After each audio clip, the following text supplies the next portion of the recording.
ముఖ్యమంత్రి హోదాలో ఉండి సీఎం రేవంత్ రెడ్డి హిందువుల మనోభావాలను దెబ్బతీసే విధంగా మాట్లాడటం చాలా బాధాకరమని బీజేపీ జిల్లా అధ్యక్షులు నాగం వర్షిత్ రెడ్డి అన్నారు. ఆయన వ్యాఖ్యలకు నిరసనగా సీఎం రేవంత్ రెడ్డి దిష్టిబొమ్మను దహనం చేశారు.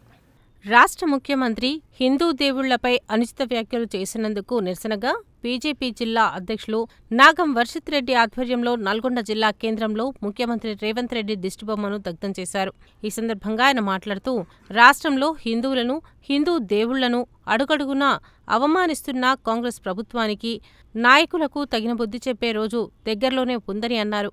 ఓ వర్గం మెప్పు కోసం, మైనార్టీల ఓట్ల కోసం రాష్ట్ర ముఖ్యమంత్రి హోదాలో ఉండి సీఎం రేవంత్ రెడ్డి హిందువుల మనోభావాలను దెబ్బతీసే విధంగా మాట్లాడటం చాలా బాధాకరమని అన్నారు.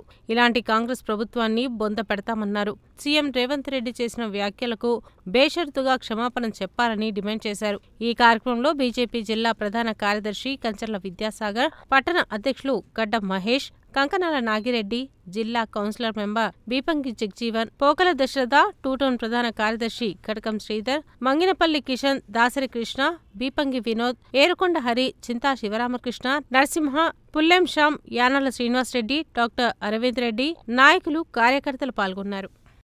రాష్ట్ర ముఖ్యమంత్రి రేవంత్ రెడ్డి గారు హిందువుల మనోభావాలు దెబ్బతినే విధంగా గతంలో అనేక సార్లు వారు హిందువుల పట్ల నీచమైన వ్యాఖ్యలు చేయడం జరిగింది.